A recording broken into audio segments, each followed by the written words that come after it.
வணக்கம் மக்களே. நம்ம கார்த்திக் கதையில ஜூலை 30 என்ன நடக்க போகுது அப்படிங்கிறத பற்றி தாங்க இந்த வீடியோவில் இப்போ நம்ம பார்க்க போகிறோம். வீடியோவுக்கு மறக்காமல் லைக் பண்ணிக்கோங்க. நீங்கள் லைக் பண்ணுறது தான் எங்களுக்கு அடுத்தடுத்து வீடியோ போடுறதுக்கு ரொம்பவே இன்ட்ரெஸ்டிங்காக இருக்கும். ஸோ மறக்காமல் லைக் பண்ணிவிட்டு இந்த வீடியோவை தொடர்ந்து பாருங்கள்.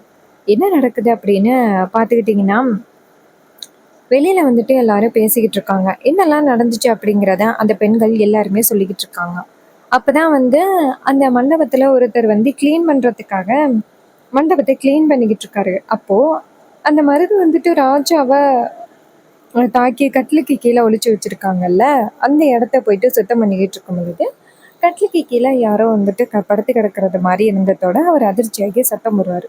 ஐயோ, யாராவது வாங்க, கட்டிலுக்கு கீழே யாரோ படுத்து கிடக்குறோம் அப்படின்ட்டு.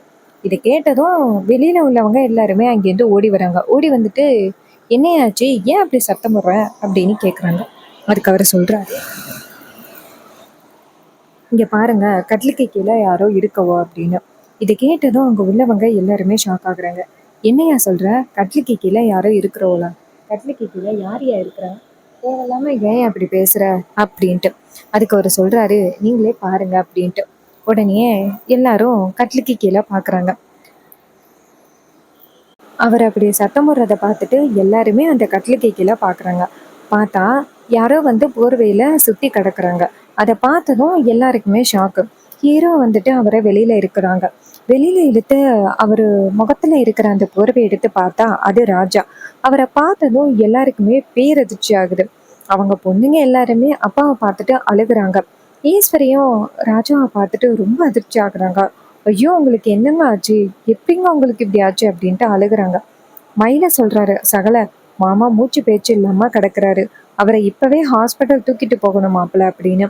அப்ப ஹீரோ சொல்றாரு, சரி வாங்க அப்படின்னு சொல்லிட்டு நேரா ராஜாவை தூக்கிக்கிட்டு ஹாஸ்பிட்டல் கிளம்புறாங்க. சந்திரா வந்துட்டு இதையெல்லாம் பார்த்துட்டு ரொம்பவே அதிர்ச்சி ஆகுறாங்க. நம்ம என்ன நினைச்சுக்கிட்டு இருந்தோம், கடைசியில இங்க என்ன இப்படி எல்லாம் நடக்குது? எப்படியாவது ரேவதிக்கும் அந்த மருதுக்கும் கல்யாணம் ஆகிடுச்சு அப்படின்னா கடைசி நேரத்துல அந்த மருத்துவ அதிகாரிங்க கிட்ட பிடிச்சு கொடுத்துட்டு ரேவதியோட லைஃபை ஸ்பாயில் பண்ணி ஈஸ்வரிய அத்தனை பேருக்கு முன்னாடி அவமானப்படுத்தலாம் அப்படின்னு பார்த்தா என்ன இப்படி நடக்குதே அப்படின்னு சந்திராவுக்கு ரொம்ப அதிர்ச்சியா இருக்கு. அப்ப சந்திரா நினைக்கிறாங்க, இவருக்கு வேற இப்படி ஆகிட்டு, இவருக்கு இப்படி ஆனதுக்கு யாரு காரணமா இருப்பா? சரி இருக்கட்டும், இப்போ நம்ம இந்த இடத்துல இருந்தா அக்காவுக்கு என் மேல கூட சந்தேகம் வர்றதுக்கு நிறைய வாய்ப்பு இருக்கு. அதனால நம்ம வந்துட்டு நேரா ஹாஸ்பிட்டல் போவோம். அங்க போயிட்டு நம்மளால முடிஞ்ச ஆக்டிங்கை போடுவோம். அப்பதான் அவங்க நம்புவாங்க அப்படின்னு சந்திரா நேரா ஹாஸ்பிட்டல் போறாங்க. ஹாஸ்பிட்டல்ல வந்துட்டு ராஜாவை கொண்டு போய் அட்மிட் பண்றதுக்கு போறாங்க. டாக்டர்ஸ் வந்துட்டு ராஜாவை பார்த்து, சார் இவருக்கு என்ன ஆச்சு அப்படின்னு சொல்ல, அதுக்கு மயில சொல்றாரு, சார் யாருன்னு தெரியல சார், எங்க மாமாவா ஆயுதத்தால தாக்கிட்டாங்க, அவருக்கு சீக்கிரம் ட்ரீட்மெண்ட் பண்ணுங்க சார், எப்ப நடந்துச்சுன்னே எனக்கு தெரியல அப்படின்ட்டு. இதை கேட்டதும் டாக்டர் ஷாக் ஆகி, என்ன சார் சொல்றீங்க, ஆயுதத்தால தாக்கிட்டாங்க அப்படின்னு சொல்றீங்க, வேற ஏதாவது பிரச்சனை ஆக போகுது அப்படின்ட்டு. இதை கேட்டதும் அதிகாரிங்க சொல்றாங்க, இங்க பாருங்க.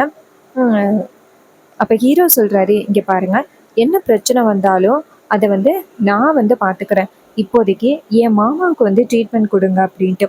இதை கேட்டதும் டாக்டர் சொல்றாங்க, சரிங்க சார், நீங்க சொல்றீங்க அப்படிங்கிறதுக்காக உடனே நாங்க வந்து ட்ரீட்மெண்ட்டுக்கான ஏற்பாடுகளை நாங்க பாக்குறோம் அப்படின்னு சொல்லிட்டு நேரா ட்ரீட்மெண்ட்டை ராஜாவுக்கு ரெடி பண்றாங்க. அப்போ ஈஸ்வரி டாக்டரை பார்த்து, இங்க பாருங்க, எவ்வளோ செலவானாலும் பரவாயில்ல, அவரை எப்படியாவது வந்துட்டு நல்லபடியா கொண்டுட்டு வாங்க அப்படின்னு டாக்டர் சொல்றாங்க. இங்க பாருங்க, அவருக்கு கிட்டத்தட்ட ஆயுதத்தால தாக்குதல் நடந்து 1 மணி நேரத்திற்கு மேல ஆகிருச்சு அப்படின்னு எனக்கு தெரியுது நல்லாவே. ஸோ எதுவா இருந்தாலும் இன்னும் கொஞ்ச நேரத்துக்கு அப்புறம் தான் சொல்ல முடியும், என்ன மன்னிச்சிருங்க அப்படின்னு. இதை கேட்டதும் ஈஸ்வரி ரொம்பவே ஷாக் ஆகுறாங்க. டாக்டர்ஸ் வந்துட்டு அந்த இடத்துல இருந்து போனதோட ஈஸ்வரி சந்திரா பார்த்து, சந்திரா, அவரு சின்ன எறும்புக்கு கூட துரோகம் நினைக்க மாட்டாரு, அவருக்கு போயிட்டு இப்படி ஒரு நிலைமையா அப்படின்னு எனக்கு ரொம்பவே அதிர்ச்சியா இருக்கு. அவருக்கு இப்படி ஒரு நிலைமைய யாரு ஆளாக்கியிருப்பா, அவருக்கு எப்படி இப்படி ஆணுச்சு அப்படின்னு எனக்கு தெரியல, எனக்கு ரொம்பவே அதிர்ச்சியா இருக்கு அப்படின்ட்டு. அதுக்கு சந்திரா சொல்றாங்க, அக்கா இங்க பாரு, நமக்கு பல எதிரிங்க இருக்காங்க, அதுல உள்ள யாரோ ஒருத்தர் தான் இப்படி பண்ணியிருப்பாங்க, நீ கவலைப்படாதக்கா, இந்த கொஞ்ச நேரத்துல மாமா கண் முழிச்சிருவாருல்ல, அவரே என்ன நடந்துச்சு அப்படிங்கிறத பத்தி நம்ம கிட்டேயே அவர் சொல்லுவாரு, நீ கவலைப்படாதக்கா. ஈஸ்வரி சொல்றாங்க, ஆனா சந்திரா, இதுக்கு யாரு காரணமா இருந்தாலும் நான் கண்டிப்பா அவங்கள சும்மா விட மாட்டேன் சந்திரா அப்படின்னு சொல்றாங்க.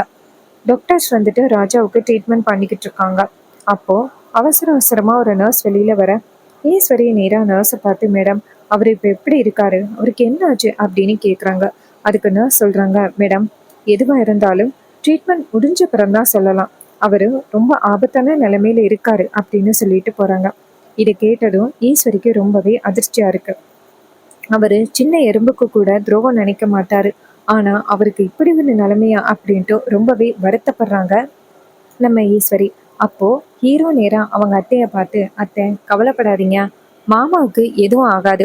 ஈஸ்வரி சொல்றாங்க, எல்லாமே உன்னால தாண்டா அப்படின்னு. அப்ப ரேவதி கேக்குறாங்க, அம்மா போதும் நிப்பாட்டுங்க. இப்ப எதுக்கு நீங்க அவர் மேல தேவையில்லாம பழி போடுறீங்க? எல்லாத்துக்கும் அவர் காரணம் அப்படின்னு. எந்த வகையில எல்லாத்துக்கும் அவர் காரணமா இருப்பாரு? அம்மா, நம்ம குடும்பத்துல உள்ள எல்லாரும் நிம்மதியா இருக்கணும், எந்த பிரச்சனையும் இருக்கக்கூடாது அப்படிங்கிறதுக்காக அவரு எந்த அளவுக்கு போராடுறாரு அப்படின்னு உனக்கு தெரியுமா? நீ தேவையில்லாம அவர் மேல பழி போடுறது எனக்கு கொஞ்சம் கூட பிடிக்கவே இல்லை. அவரு எல்லாருமே நல்லா இருக்கணும் அப்படின்னு நினைக்கிறாரு. ஆனா நீதான் வந்துட்டு எல்லாருமே கஷ்டப்படணும் அப்படின்னு நீ நினைக்கிற. கொஞ்சமாவது யோசனை பண்ணி பார்த்து மாப்பிள்ளைய முடிவு பண்ணியா? எவனோ ஒருத்தனை எனக்கு கல்யாணம் பண்ணி வைக்கிறதுக்காக, அதுவும் தாத்தாவையும் பாட்டியையும் பழி வாங்கணும் அப்படிங்கிறதுக்காக எவனோ ஒருத்தனை எனக்கு கல்யாணம் பண்ணி வைக்கிற அளவுக்கு வந்த. அந்த அளவுக்கு நீ தப்பு பண்ணிட்டு இன்னைக்கு அப்பா மேலேயும் இவர் மேலேயும் பழி சொல்ற. இங்க பாருமா, நீ பண்ணது ரொம்ப பெரிய தப்பு. நீ பண்ண தப்புக்கு கண்டிப்பா உனக்கு வந்துட்டு தண்டனை கிடைக்கும் அப்படின்னு. இதை கேட்டதும் ஈஸ்வரி ஷாக் ஆகுறாங்க. ஏய், என்னடி பேசுற அப்படின்னு. ரேவதி சொல்றாங்க, ஆமாம்மா, அப்பாவுக்கு இப்ப இந்த நிலைமை ஆகுறதுக்கு நீ தான் காரணம் அப்படின்னு. அப்ப ரோகிணி சொல்றாங்க, ஆமாம்மா, நீங்க தான் காரணம். நீங்களும் உங்க பிடிவாதமும் தான் காரணம். நீங்க தாம்மா இந்த ஒரு நிலைமைக்கு அப்பாவை ஆளாக்கியிருக்கீங்க அப்படின்னு சொல்லி பேசுறாங்க. இதை கேட்டதும் ரொம்பவே அதிர்ச்சி ஆகுறாங்க ஈஸ்வரி. அப்ப சந்திரா நேரா எல்லாரையும் பார்த்து, என்ன எல்லாரும் உங்க இஷ்டத்துக்கு பேசிக்கிட்டு இருக்கீங்க? அக்கா உங்க எல்லாருக்காகவும் எவ்வளவு தியாகம் பண்ணியிருக்கா தெரியுமா? கொஞ்சமாவது அக்காவோட நிலைமையிலேருந்து நீங்க யோசிச்சு பார்த்தீங்களா? தேவையில்லாம நீங்க எல்லாரும் சேர்ந்து அக்கா மேல பழி போட்டுக்கிட்டு இருக்கீங்க.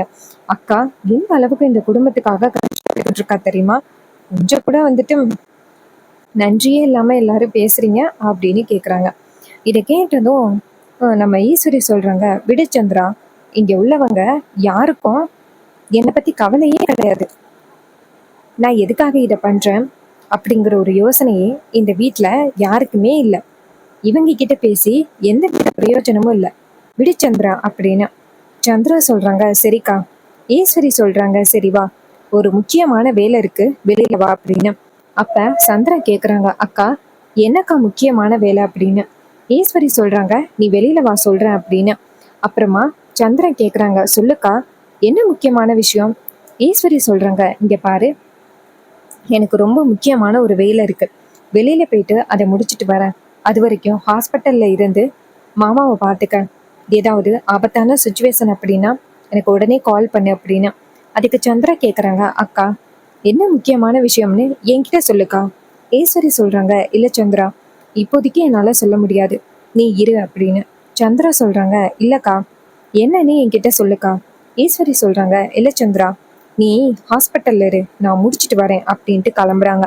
அப்போ சந்திரா நினைக்கிறாங்க, அக்கா அப்படி எங்க போறா? எந்த விஷயத்த கண்டுபிடிக்கிறதுக்கு போறா? ஒருவேளை அந்த சேதுபதியையும் பரமேஸ்வரியும் திட்டுறதுக்காக போறாளா? இல்ல அங்க அங்க கைது பண்ணி கொண்டுட்டு போன மருதுவ திட்டுறதுக்கு போறாளா? எதுக்கு போறா அப்படின்ட்டு. இன்னொரு பக்கம் சந்திரா உள்ளார வர, மயில நேரா சந்திராவை பார்த்து, அத்தை வெளியில போனாங்களே எங்க அப்படின்னு. அதுக்கு சந்திரா சொல்றாங்க, அவ எங்கேயோ ஒரு முக்கியமான வேலையா வெளியில போறேன் அப்படின்னு சொல்லிட்டு போயிட்டா, என்கிட்ட சொல்லல. அதுக்கு மயில சொல்றாரு, இங்க பாருங்க சின்னத்த, உங்க கூட தானே போனாங்க, அதுக்குதான் நாங்க எங்கன்னு கேக்குறோம், நீங்க என்ன சரியா பதில் சொல்ல மாட்டேங்கிறீங்க அப்படின்னு. அதுக்கு சந்திரா சொல்றாங்க, இங்க பாருங்க, அவ எங்க போனா அப்படின்னு எனக்கு தெரியல. தெரிஞ்சுக்கிடணும் அப்படின்னா நீங்களே அவளுக்கு ஃபோன் பண்ணி கேட்டுக்கலாம். அதை விட்டுட்டு நீங்க தேவையில்லாம என்கிட்ட பேசாதீங்க அப்படின்னு. இது கேட்டதும் நம்ம ஹீரோ சொல்றாரு, இங்க பாருங்க, அத்தை கண்டிப்பா வந்துருவாங்க, ஸோ நீங்க வந்துட்டு அவங்க கிட்ட கேட்க வேணாம் அப்படின்னு சொல்றாங்க. இது கேட்டதும் அவரும் சரிங்க மாப்பிள்ள அப்படின்னு சொல்லிட்டு முறைக்கிறாங்க. இன்னொரு பக்கம் நம்ம ஹீரோ இருக்காருல்ல, அவரு அவங்க மாமாவுக்கு சீக்கிரம் எப்படியாவது சரியாகணும் அப்படின்னு நினைச்சிட்டு இருக்காரு. அப்போ நம்ம டாக்டர் வெளியில வராங்க. வெளியில வந்துட்டு இங்க பாருங்க சார். அவங்க வந்துட்டு ரொம்ப இக்கட்டான நிலைமையில இருக்காங்க. எதுவா இருந்தாலும் இன்னும் கொஞ்ச நேரம் சென்று தான் சொல்ல முடியும். ட்ரீட்மெண்ட் எல்லாம் நடந்துகிட்டு தான் இருக்கு அப்படின்னு. அதுக்கு ஹீரோ சொல்றாரு, இங்க பாருங்க டாக்டர், எங்க மாமா வந்துட்டு எங்க எல்லாருக்குமே ரொம்ப முக்கியம். அவருக்கு ஏதாவது ஆச்சு அப்படின்னா யாராலையுமே தாங்கிக்க முடியாது.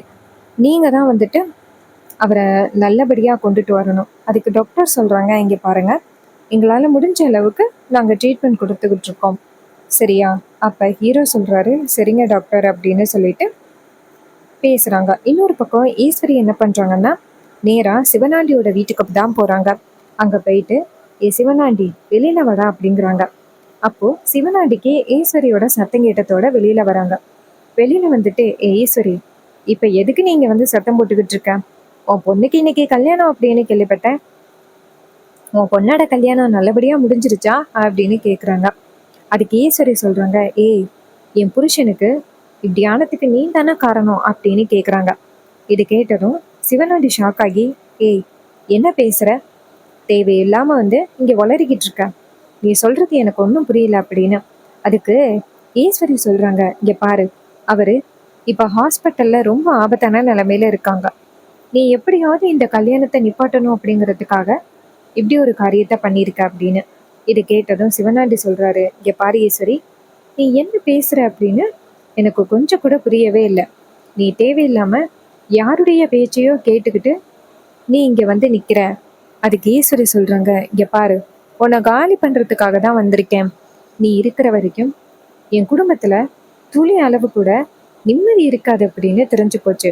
அதனால உன்னை காலி பண்றது தான் நல்லது அப்படின்ட்டு 2 3 பேரை அந்த இடத்துக்கு கூப்பிடுறாங்க. அவங்கள பார்த்ததும் சிவனாண்டி தப்பிச்சு போக பாக்குறாரு. சிவனாண்டிய ஈஸ்வரி பிடிச்சு கொண்டு போய் ஒரு மரத்துல கட்டி போடுறாங்க. அப்ப சந்திரா சொல்றாங்க, இங்க பாரு, ஏன் கைனால நான் உன்னை காலி பண்றதை விட இன்னொருத்தவங்களை கூப்பிடுறேன், அவங்க தான் உனக்கு சரியா இருப்பாங்க அப்படின்னு. சிவனாண்டி சொல்றாரு, ஈஸ்வரி, நீ அவசரப்பட்டு முடிவெடுத்துக்கிட்டு இருக்க தேவையில்லாம. அதுக்கு ஈஸ்வரி சொல்றாங்க, நான் சரியான முடிவு தான் எடுத்திருக்கேன் அப்படின்னு சொல்லிட்டு நேரா சந்திராவுக்கு ஃபோன் பண்றாங்க. சந்திரா ஃபோன் அட்டன் பண்ணி, சொல்லுக்கா, எங்கக்கா இருக்க? இங்க எல்லாரும் நீ எங்க போயிட்ட அப்படின்னு என்கிட்ட கேக்குறாங்க. நீ எங்க போன அப்படின்னு என்கிட்ட சொல்லிட்டும் போகல. சொல்லுக்கா, எங்கக்கா போயிருக்க அப்படின்னு. அதுக்கு ஈஸ்வரி சொல்றாங்க, சந்திரா, ரொம்ப முக்கியமான ஒரு வேலையா தான் நான் வந்திருக்கேன் அப்படின்னு சொல்லிட்டு ஃபோன் பண்றாங்க. அதுக்கு சந்திரா கேக்குறாங்க, சரிக்கா, இப்ப எதுக்கு நீ கால் பண்ண, எங்க இருக்க? ஈஸ்வரி சொல்றாங்க, சீக்கிரம் நான் சொல்ற இடத்துக்கு வா, ரொம்ப முக்கியமான ஒரு வேலையை முடிக்க வேண்டியதா இருக்கு. இந்த வேலையை டிலே பண்ணதுனால தான் எனக்கு இவ்வளவு பெரிய பிரச்சனையும். சந்திரா சொல்றாங்க, சரிக்கா, இதோ வரேன் அப்படின்னு சொல்லிட்டு நேரா ஈஸ்வரி சொன்ன இடத்துக்கு வராங்க. அங்க வந்து பார்த்தா சிவனாண்டி கட்டி கிடக்கிறத பார்த்துட்டு ரொம்பவே அதிர்ச்சி ஆகுறாங்க நம்ம சந்திரா. சந்திரா கேக்குறாங்க, அக்கா, என்னக்கா இது, என்ன நடக்குது இங்க அப்படின்னு. அதுக்கு ஈஸ்வரி சொல்றாங்க, சந்திரா, நான் எடுத்த முடிவு சரி அப்படின்னு இப்பதான் சந்திரா எனக்கு தெரியுது. இங்க பாரு, இவனை இப்படியே விட்டுக்கிட்டு இருந்தா அது எனக்கு தான் பிரச்சனை. அதான் இவனை காலி பண்ணலாம் அப்படின்னு முடிவு பண்ணிட்டேன். இதுக்கப்புறமும் இவனால நம்ம குடும்பத்துல உள்ள யாரும் கஷ்டப்பட போறதில்ல. இப்போ நானே இவனை காலி பண்ணலாம் அப்படின்னு பார்த்தேன். ஆனா அது சரியா இருக்காரு. நீ இவனை காலி பண்ணாதான் சரியா இருக்கும். இந்தா சந்திரா அப்படின்னு சொல்லிட்டு சந்திராட்ட ஆயுதத்தை கொடுக்குறாங்க. சந்திரா இதை பார்த்துட்டு ரொம்பவே அதிர்ச்சி ஆகுறாங்க. அக்கா, ஏன்க்கா நீ இப்படி முடிவு பண்ற? இதெல்லாம் வேணாக்கா, ஏன்க்கா இதெல்லாம் அப்படின்னு. அதுக்கு ஈஸ்வரி சொல்றாங்க, இங்க பாரு, இவனை காலி பண்ணாதான் நம்ம நிம்மதியா இருக்கலாம் அப்படின்னு சொல்றாங்க. ஸோ இந்த கதை உங்களுக்கு பிடிச்சிருக்கா? இந்த கதை பிடிச்சிருந்துச்சுன்னா இந்த வீடியோவுக்கு மறக்காம லைக் பண்ணிக்கோங்க. நீங்க லைக் பண்றது தான் எங்களுக்கு அடுத்த வீடியோ போடுறதுக்கு இன்ட்ரெஸ்டிங்கா இருக்கும்.